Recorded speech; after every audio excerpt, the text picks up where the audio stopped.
Hello friends, என்ன ப்ரோமோலாம் பார்த்தீங்களா? நேற்று நான் எந்த ப்ரோமோவும் பார்க்கல. அந்த ப்ரோமோ பார்த்தா மண்டை காயும். கண்டிப்பாக இவனுங்க திட்ட தான் போகிறானுங்க.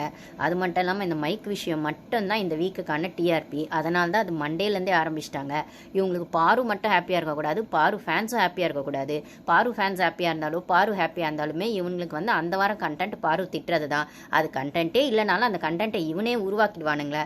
அப்படி உருவாக்குனது தான் வந்துட்டு அவங்க எலிமினேஷனில் இந்த வாரம் இல்லைன்னு சொல்லி பாரு ஹாப்பியாக இருக்கும் போது அடுத்த நாளே வந்து அது ஒரு பனிஷ்மெண்ட் மைக்குன்னு ஆரம்பிக்கும் போது பார்வை சொல்லியிருப்பாங்க. இந்த மாதிரி வந்து நேத்தாண்டா கொஞ்சம் ஃப்ரீயாக இருந்தேன் எலிமினேஷன் நாமினேஷனில் இல்லை அப்படின்னு சொல்லும்போது, இல்லைனா அந்த வாரம் ஃபுல்லாக பாரு பதட்டத்தில் வைப்பாங்க, எலிமினேட் ஆயிடுவோமோன்னு நம்மளையும் பாரு ஃபேன்ஸே பதட்டத்தில் வைப்பாங்க. ஸோ அந்த டென்ஷன் ஃப்ரீ ஆனவுடனே அடுத்த கட்டத்துக்கு வேறு எதையாச்சும் செய்யணும்ல, வேறு ஏதாவது உருட்டணும்ல. இந்த வாரம் ஃபுல்லாக உருட்டுறதுக்கு இந்த வாரம் ஃபுல்லாக என்ன உருட்டுறோமோ அதை தான் எடுத்துகிட்டு வந்து வீக்கெண்டில் உருட்டணும் போது எப்பவுமே பாரு தனியாகவே எதையாவது ஒன்று ஆரம்பிச்சிருவாங்க.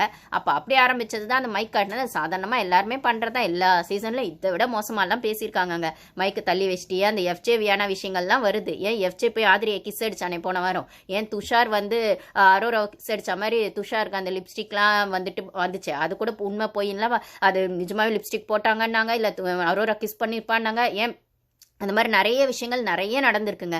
ஏன் கமருதீனுமே சொல்கிறான்ல, அரோரா கூட தான் நிறைய வாட்டி என்கிட்ட மைக் அந்த எஃப்ஜே விஷயம் கமருதீன் எஃப்ஜே முட்டிக்கும் போது அரோரா கூட தான் எத்தனையோ வாட்டி என்கிட்ட பர்சனலாக பேசியிருக்கா. அப்போல்லாம் வந்து மைக் தள்ளி வச்சுட்டு தாண்டா பேசுவா, என்னென்னமோ பேசியிருக்கா, அடல் கண்டென்ட் அடல் காமெடியில் அந்த மாதிரி பண்ணுறது தாண்டா. நாங்கள் பண்ணும்போது பிக் பாஸ் வந்து பனிஷ்மெண்ட்னு சொல்கிறா, அது நாங்களே எதிர்பார்க்கல அப்படின்னு சொல்லும்போது, கமருதீன் வந்து உங்களுக்கு லவ் கண்டென்ட் கொடுக்கறது பிரச்சனை இல்லை, அந்த லவ் கண்டென்ட் அரோரா கூட கொடுத்தா உங்களுக்கு ஓகே. ஏன்னா அரோரா உங்களோட மேபி நீங்கள் அவங்களோட சப்ஸ்கிரைபர் நினைக்கிறேன். அரோராவோட சப்ஸ்கிரைபர் டீமில் யாராவது இருக்கீங்களா, இல்லை மேபி ஹோஸ்ட் கொடுவான்னு எனக்கு தெரியாது. ஸோ அதனால் அரோரா கூட உங்களுக்கு கமருதீன் லவ் கண்டென்ட் கொடுக்கறது பிரச்சனையா, கமருதீன் மைக் கழட்டிட்டு பேசுறது பிரச்சனையா, கமருதீன் அடல் காமெடி எடுக்கிறது பிரச்சனை, இதெல்லாம் அரோரா கூட பண்ணால் கமருதீன் ஓகே. ஏன்னா அது விஜயஸே சொல்லியிருக்காரு, அரோரா கூட இருக்கும்போது அவங்க கேம் சூப்பராக இருக்குது, இப்போ தான் கேம் மாற்றி ஆடுறீங்க. ஆனால் பாரு கூட வந்தால் கேம் கெட்டு போயிடும், பாரு கூட வந்தால் இவர் இமேஜ் கெட்டு போயிடும் அப்படிங்கிற மாதிரி பாரு கூட கமருதீன் லவ் கண்டென்ட் கொடுக்கறது பிரச்சனை இல்லை. ஆனால் அது அரோரா கொடுத்தா ஓகே, பாரு கூட கொடுத்தா ஓகே இல்லை ஒன்று. அதே மாதிரி இன்னொன்று, எஃப்ஜே வந்துட்டு வியானா தான் எவிக்டட்னு சொல்கிறாங்க, ரம்யா வியானா 2 பேரும் எவிக்டட்னு சொல்கிறாங்க. ஆக்சுவலி ஓட்டிங்லேயும் அவங்க தான் லாஸ்ட்டில் இருக்காங்க, அது ஓகே தான். ஆனால் எஃப்ஜேவை வந்து ரம்யா வியானா எவிக்டட்னு சொல்லும்போது எஃப்ஜே கூட லவ் கண்டென்ட் கொடுத்து ஆதிரியை தூக்குனீங்க, இப்போ வியானாவை தூக்கிடுறீங்க. ஏன் அதுக்கு எஃப்ஜேவே தூக்கிடலாம்ல, இன்னும் 2 பொண்ணுங்களாவது மிச்சமாகும், மான மரியாதை மிச்சமாகும்ல. அடுத்து அரோரா அது ஓகே, அது மான மரியாதைலாம் அது இருக்கிற லிஸ்ட்லேயே நம்ம சேர்க்க முடியாது, அது நம்ம லிஸ்ட்லேயே இல்லை, அதை விட்டுருங்க. அப்போ நெக்ஸ்ட் வேறு ஏதாவது பாரு கேரக்டர் அசாசினேட் பண்ணிக்கிட்டே இருப்பான், வார்த்தைங்களை அவன் விட்டா பரவாயில்ல, சொரிஞ்சு விட்டுனே சைலண்ட் ஆயிடுவாங்க அப்படின்னு சொன்னால் அந்த வார்த்தைகள்லாம் உங்களுக்கு தப்பாக தெரியாது. அதுக்கப்புறம் வந்துட்டு இதே வார்த்தையை வந்து ரம்யாவை வந்து எஃப்ஜே சொல்லும் போது வந்து விக்ரம் வந்து வக்காலத்து பிடிச்சிட்டு ஸ்ட்ரைக் பண்ணுவார். ஆனால் பார்வை எஃப்ஜே சொன்னால் விக்ரம் வந்து வேடிக்கை பார்ப்பாரு. விக்ரம் வேடிக்கை பார்க்கறத ஹோஸ்ட்டும் வந்து வேடிக்கை பார்த்துட்டு ரசிச்சுட்டு வந்து கேள்வி கேட்க மாட்டார். ஏன்னா இந்த சீசனோட சேனலோட செல்ல பிள்ளையா ஃபஸ்ட்டு இருக்கிறது வந்து விக்ரம் தான். நீங்கள் இந்த வீக் ஃபுல்லாக விக்ரம்க்கு வந்து ஹைலைட் பண்ணி விக்ரமை லைம் லைட்டில் கொண்டு வரணும், விக்ரமை டைட்டில் வினர் மெட்டீரியலாக காட்டணுன்றது தான் உங்களோட மண்டேலேருந்து நீங்கள் ஸ்கிரிப்ட் எழுதின அந்த ஸ்க்ரீன் பிளே அந்த ஸ்கிரிப்ட் எல்லாமே அதை நோக்கி தான் இந்த வாரம் ஃபுல்லாக போச்சு. ஏன்னா இந்த வாரம் அந்த டெவில் அந்த டாஸ்க் வர வேண்டியதாக இருந்தது, அதை மாற்றிட்டு நீங்கள் வந்து வீக்லி டாஸ்க் கொடுத்துருக்கீங்க. வீக்லி டாஸ்க்கை வந்து அந்த கோர்ட் டாஸ்க்காக கொடுத்துருக்கீங்க அப்படின்னு சொல்லும்போது அந்த கோர்ட் டாஸ்கில் லாயர் ஃபேமிலியாக வந்து உங்களுக்கு வந்துட்டு விக்ரமை வந்து ஹைலைட் பண்ணணும். அவனுக்கு 4 கேஸ் அவன் கொடுக்கணும். அவன் தோத்த கேஸாக இருந்தாலும் பரவாயில்ல, அவன் ஜெயிக்கிற கேஸாக இருந்தாலும் பரவாயில்ல, அவனுக்கான ஒரு ஸ்கில் இருக்குது அப்படின்னு நீங்கள் ப்ரூஃப் பண்ணணும்.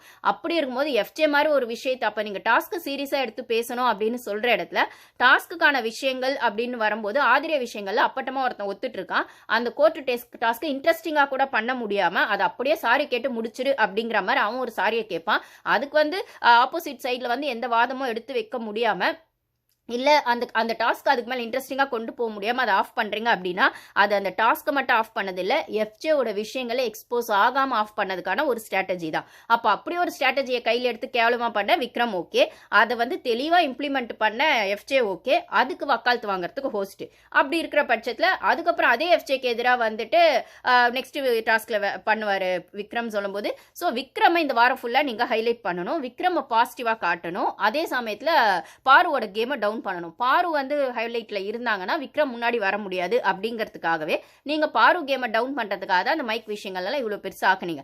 அகைன் நான் பாருக்கு சப்போர்ட்லாம் பண்ணல. பாருக்கு இந்த ரோஸ்ட் தேவைதான். பாருக்கு இந்த ரோஸ்ட் இருந்தாதான் அவ கேம்ல ஃபோக்கஸ் பண்ணுவா. அதெல்லாம் நாங்க ஒத்துக்கிறோம். அப்போ அப்படி இருக்கிற பட்சத்துல எஃப்ஜேவே நீங்க திட்டி இருக்கணும்ல, ஒரு கேள்வி கேட்டு இருக்கணும்ல.